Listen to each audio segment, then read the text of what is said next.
So Scott and I are going to be presenting at the Cosmic Summit next month, coming up in a few weeks. And I'm really, really looking forward to it. And I'm glad that Scott came on board. And I'm going to be able to hear more of his erudite take on some of our esoteric history that I really enjoy. And I first got to know Scott. We were mutually attending a gathering of the Masonic Brothers in Minnesota. And I'll mention that I've said this several times recently, that Scott and I have three things in common. Let me see if I can remember all three of them. We're both members of the Masonic fraternity. That's one. We both love geology and rocks and the whole history of the earth. And three, we're both Minnesotans. Yeah, baby. So there we go. I can't think of anybody else except for a few rare individuals with whom I've got so much in common. That's right. Yeah, and Scott, actually, the last time I was in Minnesota, you put me up, Scott, remember? And you showed me your amazing collection of Lake Superior agates and fossils. Yeah. Oh, yeah, that was very impressive. I remember coming away from that having just a touch of envy. Good. But yeah, we're going to be presenting at the summit, and it's going to be an interesting, eclectic collection of people running the gamut from some of those might be considered, I don't even like to use the word fringe, but it's going to be speculative on one end, and then there's going to be some pretty much presentations of hardcore science that I think is really going to go a long way towards kind of opening the window onto potential alternative paradigms for Earth history. And I'm hoping that events like this become more common, where, you know, there's so many things that we've seen come down the pike over the last few decades where they're really out there. You know, very heavy on speculation, very heavy on stuff that cannot really be verified. And then on the other hand, you've got these very dry scientific conferences where it's completely unemotive and papers are presented in a very dry academic fashion. This is kind of bringing that together, where we're you know, I think what George Howard what his vision is to try to have solid science, but at the same time being open to a more speculative approach, because it's become apparent to me, and I'm sure to you guys as well, that there are a whole lot of unanswered questions about our history and the story of this planet that we live on. Absolutely. Scott, I know I've heard you speak now multiple times. Every time I hear you speak, it gets more interesting because I'm starting to really understand the scenario that you're laying out. Tell me, and anybody else who's listening to this, what you're going to be getting into in your presentation at the Cosmic Summit. Well, Randall, I'm really excited to be speaking there with you at the Cosmic Summit. And the title of my presentation is called The Knights Templar, Guardians of the Holy Grail, with a question. Wow. And of course, you know, the Holy Grail is this infinite mystery that's been around for a long, long time, dating back to the 13th century and even before that. But the big question is, what is the Holy Grail? We're going to ask that question, we're going to address that question, and then we're going to talk about what we think the Holy Grail is, the Templars' involvement with the Holy Grail. Historically, they've always been involved, and they were involved, I will say that. And we're going to share some new documents that the world has not seen in its entirety yet. And we're going to talk about that Holy Grail, what it is, what does it mean, and where is it today? It's going to be a fun lecture, and I'm just going to let it all hang out there. So I encourage everybody to come. If you can't be there in person, be sure and sign up on the howtube website and join us there. It's going to be amazing.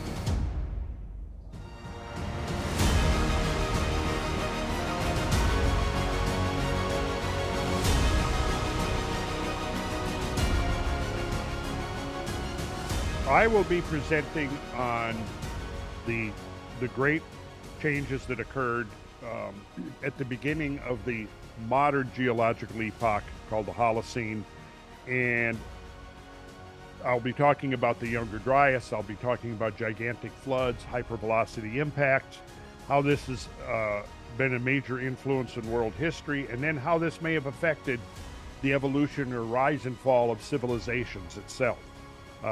We know that now mainstream science is totally now accepting the idea that great catastrophic events have played a critically important role in the history of the Earth itself.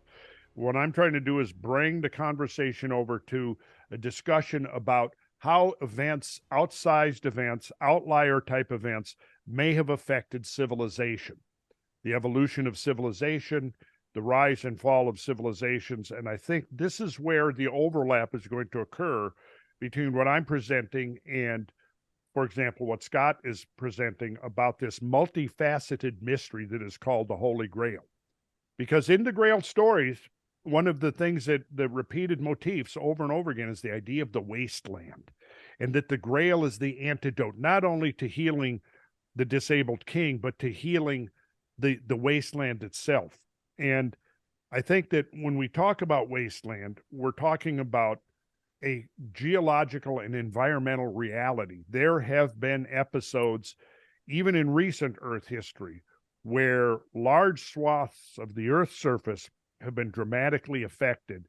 And what I'm bringing to the table with regards to the Grail is the idea that somewhere within that mythic realm, there's actually hard science about technologies that can actually be employed to accelerate the healing process, not only of we human individuals represented in the stories, in the romances by the king, the disabled king, whether you call him Anfortas or Bran or Arthur or the Fisher King, that connection between the king and the land, and that the antidote is the same for the ailing human population and the ailing planet. Because the secret of the Grail to me is this, that we human species on this earth are one with the planet. So that's kind of where I'm going to be going with my talk. And I, of course, will probably not get enough time to get into all of the things I want to cover, but I think I'm going to try to really encode a lot of juicy information. And like you, Scott, I'm going to try to put some stuff out there that's not generally well known even by the scientific community at large. So I am really looking forward to it. And again, I want to encourage everyone to please participate in any way you can, because I think it's going to be epoch changing. So can't wait to see you in a few weeks, Scott. Me too, Randall. It's going to be fun.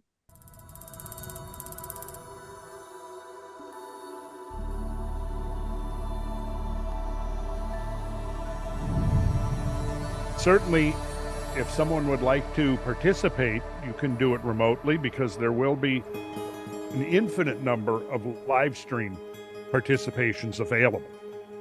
And I think it's like $49 or something for the whole weekend. I mean, what is it, 10 speakers, 12 speakers, something like that, covering a broad range of really interesting topics. So if you want to participate, then, and you can't obviously make it to Asheville in person, then do the live stream. Go to howtube.com and you can sign up for the live stream there. And I think that would be a way for you to participate and keep up to speed on some of the cutting edge developments in these realms of paradigm shifting information. Can we switch the topic to Hayley Ramsey? Because as good looking as Randall is, I'd rather look at Hayley. Hey, Scott, you didn't know me 40 years ago. No. Oh, hey, listen, that handsome man is still in there. Somewhere buried deep inside. Yeah, that's a good looking guy still there. But yes, I'm all about Hayley, anything you have to say, I'm totally welcome and all ears. And let's hear it, girl. What do you got to say? Well, I was just going to talk a little bit about the fact that I know Scott and you have this event coming up which is super exciting. And then Scott and I also have a tour in Scotland where we'll be going to various sites. And some of the sites we mentioned in our lecture actually back in Arizona. We'll be taking our tour group to these locations that no one else has made the connections to the Knights Templar, such as this one cave on the Isle of Arran that has some really, really cool carvings on it. And we kind of deep dive into the origins of specific gestures, symbols, tokens, and rituals in different secret societies. So that's one thing that we're really excited about, is taking people for the first time to this cave that has never previously been connected to the Knights Templar or any secret societies. And who visited those caves 3 months before before the put down of the Templars in October 1307? Robert the Bruce happened to visit those caves just months before the put down, 1307. So it was almost as if he was scouting out for a location for these Templars to come and to hide out temporarily, maybe bring treasure. And the reason that Arran was such a good spot for this was because Isle of Arran is landlocked almost on all sides, except the southern side. So once you come in and you dock where King's Caves are, you can't actually see anything. So any naval vessels that were going by scouting would never have seen them. So they would have been able to hide there securely. And because it was the Wild West of the time, the only people ruling out there were the clans. There wouldn't have been law enforced out there whatsoever. So they would have been able to hide there peacefully and not be seen by anybody for quite some time. Well, the other thing that's interesting about this site, Randall, is the island of Arran has these caves that are just incredible. They're shielded by trees, and just the way that they eroded out through wave action over the years. They're hard, you can't see them. But on the other side of the mainland, directly across from the Isle of Arran, is a Cistercian abbey. And I don't think I have to remind you that the Knights Templar were Cistercian, but there's a Cistercian abbey there called Saddle Abbey, and it's in ruins now, but they have some beautiful grave slabs that are preserved inside of a shelter. And what are the effigies on them? They're Templar effigies. Yeah. And on the flip side of that, if we're talking about another abbey, so if we have Arran here and then Saddle Abbey here, this is on the peninsula. On the other side, which is mainland Scotland in Ayr, we have just over there is Kilwinning Abbey, also where the Mother Lodge of Scotland is. And actually from the tower at Kilwinning, you can see directly across to Isle of Arran. So there was a legend there also of buried Templar treasure. And there was back, I think, about 50 to 100 years ago, there was a woman who, as an older woman, claimed that when she was a child, she was playing in one of the houses nearby and the neighbors' houses and happened to see an entrance to a tunnel that supposedly led beneath the abbey and to these chambers where treasure was held. So that was one interesting thing, because that's obviously really close to Isle of Arran, where we believe the Templars had come in. It's right there, so just across the water. And not just that, but my own research I've been doing into the Jacobite history, going forward in history a little bit, tying back to the Knights Templar in Scotland has been really interesting. And have you heard of a show called Outlander? Yes. Yes. So I couldn't give you a synopsis of the show, but I've definitely heard of it. She can. Well, I'm going to keep it short and simple. We got really into the show, but it's driven a lot of people to be passionate about history and Scottish history and preserving buildings.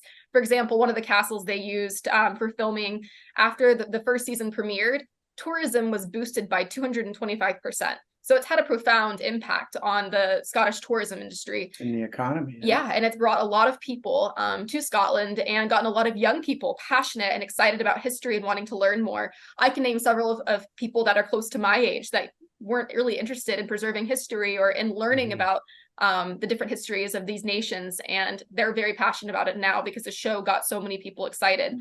But with that said, they filmed at all these different locations that are real castles, real stone circles, real battlefields, that sort of thing. And the Knights Templar actually played a bigger role in the Jacobite uprisings than most know. And Scott and I have really been kind of deep diving into this stuff lately. And it just is blowing my mind how all of these interests of ours are interconnected. So I am leading an Outlander tour. It's a luxury 10-day tour in June. It's June 15th through the 24th. And it's the first Outlander tour that will feature an actor from the show. Yes, he is repping me over here. And so it'll be the back. Oh my gosh. Can you see the back? Yeah, kind of. So it says Mark Me, but featuring Andrew Gower. It's one of the actors who plays Bonnie Prince Charlie. And it's really interesting we got him because we're about to talk about, I want to dive into that and kind of hear your thoughts on Bonnie Prince Charlie and the Jacobites and the Templars. But we're doing this tour next month and we still have a few spots left. It's a luxury, almost all-inclusive tour across Scotland, visiting all these sites. And we're going to be doing a season 7 watch party of Outlander. Because the premiere happens to coincide with our tour, which is great. And then one night we'll have a Jacobite themed feast with Andrew Gower, who played Bonnie Prince Charlie. But as we are getting into the history of the Jacobites, and I was totally interested in the Jacobites from a different perspective, not coming at it from the esoteric, not coming at it from the Knights Templar or anything like that. But I came to learn that a very well-known Freemason named Andrew Michael Ramsey, who is a Ramsey ancestor, who came from Scotland, happened to tutor Charles Edward Stuart, Bonnie Prince Charlie. Now, I'm not going to go into it too much, but Chevalier Andrew Michael Ramsey is the one that gave Ramsey's oration and kind of the revival for Templarism later on. Are you familiar with Ramsey's oration or the oration of Pritchard? I'm not. Okay, basically what these orations were about was they were making the argument within Freemasonry that Freemasonry evolved from medieval Templarism directly. Now, to me, that seems like a very obvious argument, but within the academic branch of Freemasonry, I'm a fellow in the Philalethes Society, and I can tell you directly that that's what the current academic thinking is that there is not a connection. They think the idea has merit. They just haven't seen the physical evidence for it or any of the documentation. But guess what? That documentation has now come forward. And it turns out that both Ramsey and Pritchard had the Cremona document in their possession during their time periods. And so they did have the evidence to make the arguments that they made. They just couldn't share it because it was a protected document. But it's interesting to look back now and see in the Cremona document that these two famous Freemasons had the document, knew that there was a connection between Templarism and Freemasonry, but they couldn't put forth that evidence. How frustrating would that be? I mean, it's like having the secret to the ultimate Pleistocene impact, and you can't talk about it, right? Yeah. So, well, that's, my instincts have told me all along that, there is probably a direct lineage between modern Freemasonry and Templarism. I've always advocated the idea that I thought there were two main streams of influence. One was the lodge system of guild builders and Templarism, and there was a lot of overlap between the two. I've pretty much convinced myself, and tell me if you've got a different idea, that somebody had to bankroll the whole Gothic building enterprise. absolutely. Somebody behind the scenes was organizing the financial wherewithal to pull this off. I couldn't come up with a more auspicious candidate than the Templars that would have had the capability of doing that. Oh, they absolutely had every reason to do that. And, there's a couple of other things. One is they incorporated the secrets of alchemy into these cathedrals, into the places like Chartres Cathedral, Notre Dame, Amiens, there are Strasbourg up in Germany. But the other thing that they were preserving was their true ideology and veneration of the sacred feminine. And they used this sacred feminine Gothic architecture to secretly incorporate this into these buildings. And when you look at it and you truly understand the symbolism, I mean, the pointed archways are the allegorical birth canal, right? Sure. And when you go into church, you're going into the womb of the temple of the great goddess. And then at the end, you are allegorically born out into the world with this new perspective after hearing, the nurturing words of the clergy. And so, this was such a brilliant thing. And they did it all under the nose of the Roman Catholic Church. They venerated the Virgin Mary, who was nothing more than a metaphor for the goddess that they had, that really was emblematic of this ancient ideology that predates Christianity by thousands of years. And that was one of the reasons why the Templars were arrested, tortured, and burned. It was because the church was pissed that they had been duped for as long as they had. And to me, it was just another example of the Templars' brilliance and these bloodline families that financed, the ascension of the Templars and the building of these Gothic cathedrals. But it's really only now coming out the depth of what they were really up to. And it's just a great story. I do want to tie this back around to the overlapping we were discussing of the Templars and of Freemasonry. And I think it's really important to go back to Scotland because we know that the Templars fled there after the put down because it was a safe place to go. Robert the Bruce had been excommunicated in 1306. So he had no ties to the Catholic Church anymore. So it was a safe place for the Templars to go. He needed an army. And there's plenty of evidence that they came there and helped fund Robert the Bruce's army and the battles, because there's a significant turning point in 1307 where all of a sudden everybody had been starving. They weren't able to eat. They couldn't feed the armies. They didn't have any money to clothe the armies. And so at this point, now everyone's clothed, they have weaponry, they have food, and this is the big turning point. So going forward, Robert the Bruce now seems to be having better luck. And as time goes on up to Bannockburn, as we know, the Templars were involved there. And that was the big turning point for Scotland. But Robert the Bruce's father was in fact a Templar as well. So he had these other connections as it was. And then going forward, a lot of people think that the Templars just disappeared, or in the case of the journals, maybe they came to America. But I think that there is both a Templar tradition going on and Freemasonry. And I say this because in 17... You mean at the same time? Yes. And I say this going on. The Templar tradition didn't die out there. It actually continued in Scotland, I know for a fact, because at one point, and it was kind of a hereditary thing within the Stuart family at some point in time. And there's all kinds of mythical origin stories about the Stuarts and the unicorn, tying it back to the royal bloodline of Jesus and Mary Magdalene, and all kinds of other different mythical figures. But what I will focus on mostly is that what we had happen with the Jacobite uprisings was when Bonnie Prince Charlie's father, King James, was overthrown. It was because he was a Catholic outwardly, but he was tolerant of all religions and of all aspects of Christianity, Protestant, Catholic, whatever you chose to be, it was okay. But the Protestants didn't like that and overthrew him. Doesn't that sort of ring a bell, though, within Freemasonry? We don't care what religion you are. We don't care if you take your obligation on a Bible, a Torah, a Quran, a Buddhist Bible. Native brothers take it on an eagle feather, because we're all talking about the same thing, right? Right. So then Bonnie Prince Charlie, in just about, I want to say it was September of 1745, and the Battle of Culloden happened in April 1746. So in September of 1745, Charles Edward Stuart was made Grand Master of the Knights Templar in Scotland. And we know this from multiple sources because this ritual or ceremony took place at Holyrood Palace. And he was made Grand Master there. And the Duke of Perth who was a staunch Jacobite supporter, happened to write a letter saying something about how Charles Edward Stuart, the prince, looked most gallant in his white robe, and goes on to say how proud everybody was to see him become the Grand Master of the Knights Templar in Scotland. And so this continues on, and all of these people, including the Duke of Perth, and Lord Elcho Weems was at the Battle of Culloden. And I heard from a local guide, I haven't been able to verify this anywhere, that after the Scots had lost, after the Jacobites had been defeated on the battlefield, that the British were going around with their bayonets and stabbing the bodies. But first they were removing the wool because it was cold. It was April 16th and it was a cold day. They were removing the wool from the bodies. Snowing. And beneath the wool, they found the majority of them wearing white tunics with red crosses. Now, I can't seem to find this anywhere else, but I heard it from a local guide who had lived in the area for a very, very long time. But it's almost reminiscent of another story of a Jacobite who was a little bit earlier, who was named Bonnie Dundee.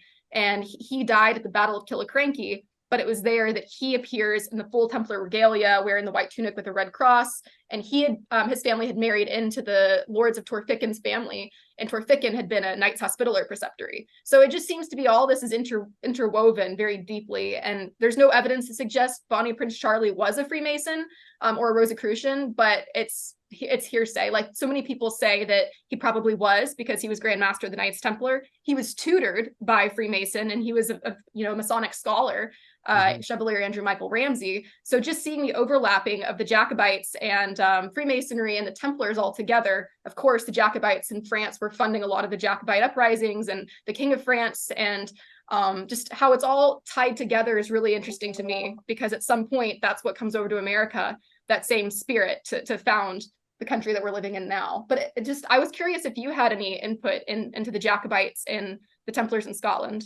No, other than, the conflict between secularism and the divine right of kings and how that plays out. I would not claim to be an authority that would be worth consulting on it, although it's a tremendous interest to me.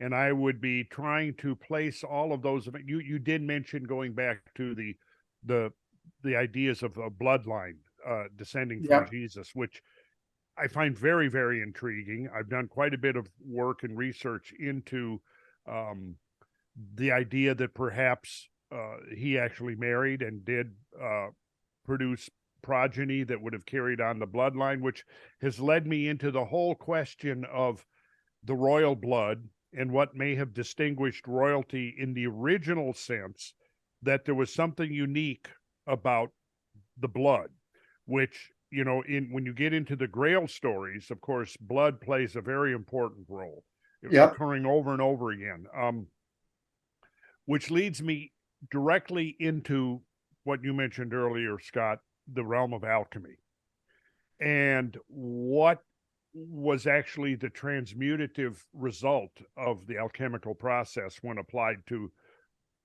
humans, to people. And I think my limited research into this area, this realm, has led me to believe that it had something to do with the blood and the transmutation of the blood.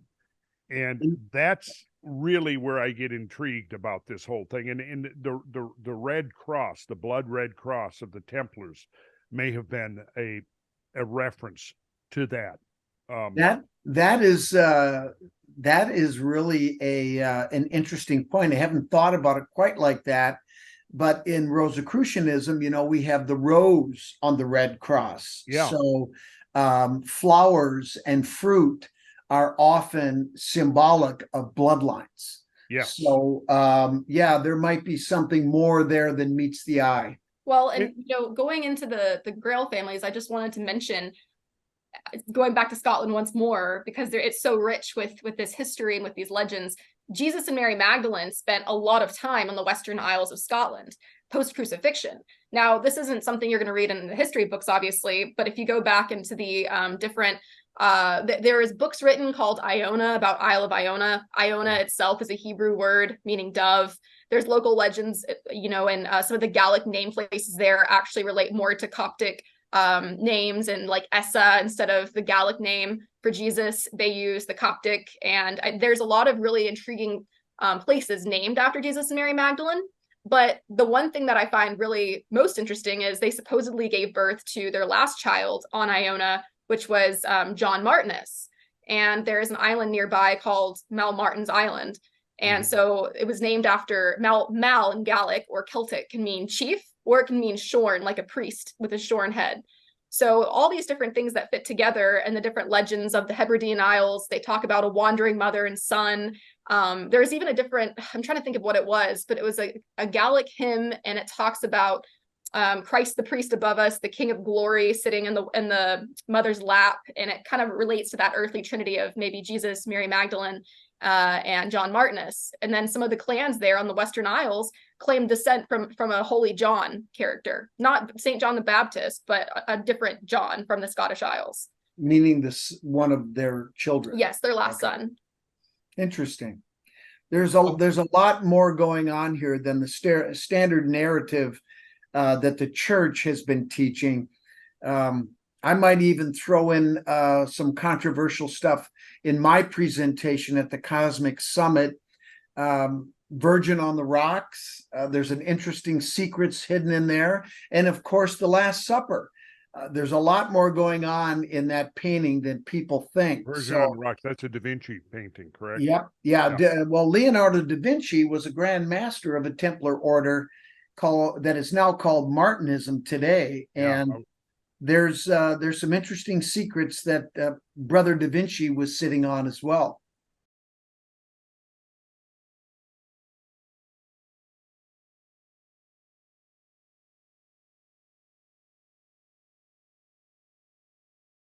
There's two tours. The first one is the Outlander tour, and the second one is the Templar tour. So why don't you do a little of each? Okay, yeah. So the first tour that we're offering this summer, it's coming up here pretty quick. And since we have a few spots left, we're offering a special rate. And that tour will be visiting, almost all inclusive, visiting Edinburgh, Perth, Inverness, Aberdeen, and then back to Edinburgh where we'll finish. And we'll be visiting sites that are relevant to Scottish history all around, but also served as filming locations in the show Outlander that were real Jacobite strongholds as well. And I didn't even dive into the fact that the Jacobites had their own form of ritual initiation, much like Freemasonry and the Templars, but that's a discussion for later. So going back to the tour, we'll be going up to Dunkeld House, staying there. It's a hotel, historic hotel in Perth, after spending 2 nights in Edinburgh at Dalhousie Castle, home of Clan Ramsey, just down the road from Roslin.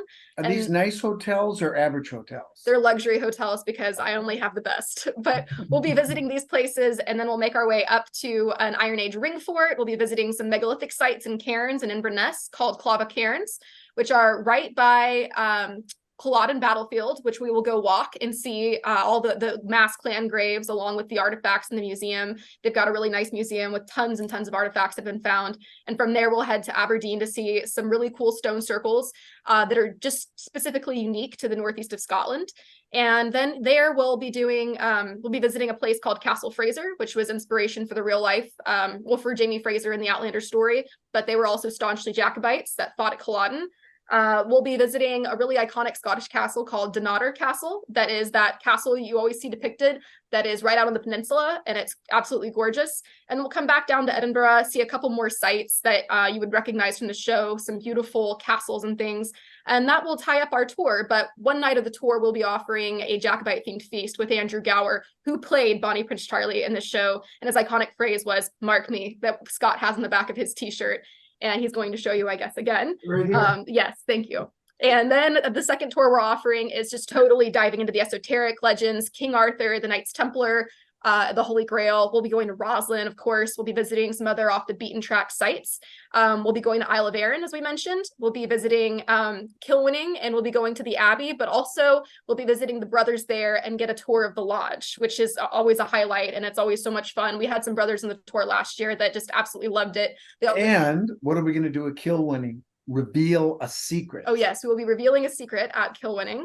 And then also, I'm trying to think, where else do we go on that tour? Oh, we go to Iona, as I was just talking about, where Jesus and Mary Magdalene supposedly gave birth to their last son and spent a lot of time. And that's the one that's a Hebrew name, which means dove, like the Holy Spirit. Are we going to go to that castle and visit where the guy gave us the tour yes, again? And we'll be visiting a few different clan castles, and one of them belongs to Clan MacLean. And last year, our tour group got a private after-hours tour by the clan chief himself, who lives there alone. And he was a hoot. It was great. But we'll be visiting some other sites connected with King Arthur, like Donad Fort, where this sword in the stone story originates from, and it's really cool. We'll go up to the top of that. There's some Pictish carvings and different things around, lots of history, and we'll be in Kilmartin Glen. There's also some Templar grave slabs that are really neat, and some other cairns, underground tombs and chambers, along with another stone circle.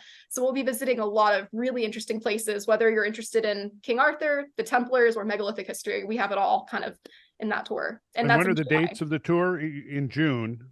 The tour in June is June 15th through the 24th. So you'll want to depart the US on the 14th to arrive on the 15th, and you'll depart Edinburgh the 25th. For the tour in July that Scott and I are hosting, we'll be giving a lecture on the first night and the last night. That will start on July 8th. And so you'll want to arrive the morning of the 8th, and then you'll depart on the 18th, unless you stay for the add-on day where we'll go see the alleged Stone of Destiny at Edinburgh Castle. The one that was stolen? Yes, but I have it on good authority. Was the 70s?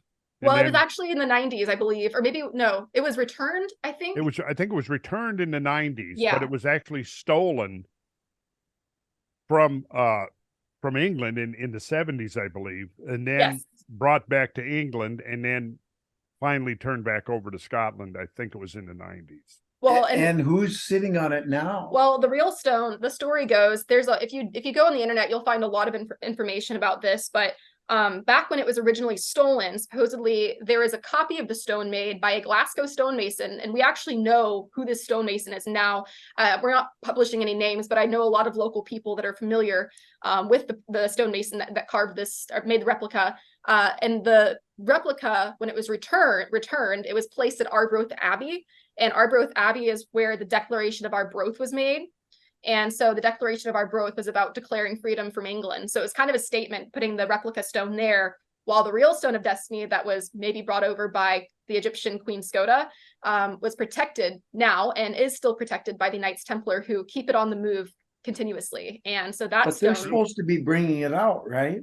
The real stone? Yeah. I believe the legend, from what I've heard, goes that they won't return the real Stone of Destiny until there's an independent Scotland. That's what the Templars are holding on to it for. Yeah. Cool, huh?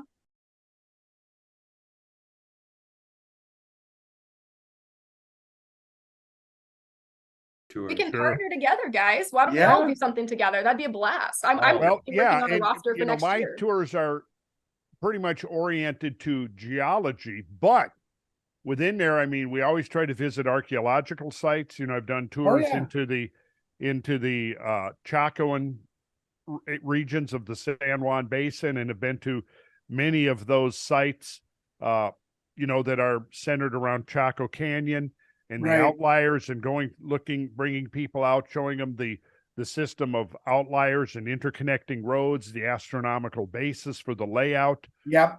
Same thing. We've done tours into the monumental earthworks of Eastern North America.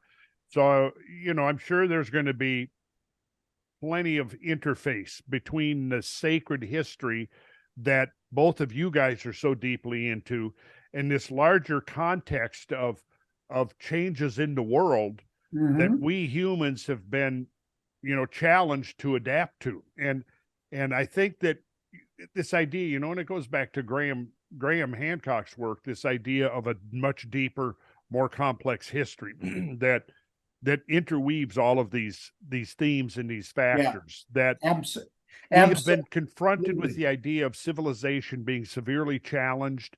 We've seen the necessity for knowledge and learning to go underground and be preserved and then reemerge at auspicious times. So I think that that's the tie-in, is that there are these episodes within the history of the planet that ultimately the rise and fall of civilizations have been intimately connected with. And this is where the role of one of the important roles of the esoteric societies is that they are the keepers of this knowledge of the grand cycles, and know when the times are coming when we become susceptible, vulnerable to these changes, and have put themselves in a position where they are going to become the custodians of ancient knowledge, of secret knowledge, of scientific and technological knowledge. And I think that this is where the connection between all of our work comes in. Well, you know what, Randall, think about this too. In the course of my career, I have been harassed, would be a minor way of putting it, by archaeologists who, they get insulted and offended because I dare to talk about archaeology. And I take a second to remind them, the work that you're doing is you're digging in the ground, in the earth, which is decomposed rock, right? You're looking at pottery and artifacts that are ceramic, that are made from fired clay, which is a rock. And let's not even worry about, the points, the arrowheads, the projectile points, the napped pieces that are made out of rock, right? And so it's astounding to me that there isn't more of a collaboration between the two disciplines, because we can certainly learn from them, but guess what? They can learn an awful lot from us too. Yeah, and really, I mean, geological context is critically important in making sense out of these Absolutely. things. Yeah. So collaborative efforts is really got to be the future, and it does seem like there is, a faction of archaeology that has kind of locked themselves into a box. Yeah. And, I think that's changing. I mean, I think across the board, we're seeing much more signs of interdisciplinary efforts to understand our past and our history and so on. But that's something that what I'm finding so encouraging about the summit is the fact that, we're bringing in people who are somewhat would be considered on the fringe somewhat, but at the same time, in science, there is a very important place for speculation. The founder of geomorphology, William M. Davis, wrote you probably are aware of this paper, came out in 1926, called The Value of Outrageous Hypothesis. Mm-hmm. And he was excoriating his colleagues for being too constricted and hidebound in their thinking, which, in the early part of the 20th century, you really at that point had some entrenched ideas about what was acceptable and not acceptable within the framework of thinking about Earth history. Right. And this paper that he wrote has been quoted quite a bit over the years, particularly when people, researchers and workers and scientists are proffering ideas that might be a little bit outside the acceptable framework, and then getting this kind of blowback from the self-appointed gatekeepers of acceptable discussion, which still seems to be very prevalent. We've seen examples. You've experienced it. I've experienced it. Graham Hancock has experienced it probably like no one else has. Yeah. And I think anybody who tries to step outside and push the bounds of acceptable knowledge is going to experience that kind of hostile blowback. It goes with the territory, but that's just the nature of the human condition. Again, that's just how people are. But the other thing that I've noticed too that has been really frustrating is just people will they'll make claims like this guy did to you, but what I sense is going on is he's being territorial about his own research. And anytime someone comes and pushes that boundary a little bit and gets them out of their comfort zone, they react negatively, when in fact all they're doing is just protecting their own ideas instead of opening up and listening. And that old thing, when new evidence comes in that supports a different conclusion, you go there because you have the evidence. And just because an idea you had before changes doesn't mean you were stupid. By accepting the new idea means you're smart, right? Yeah.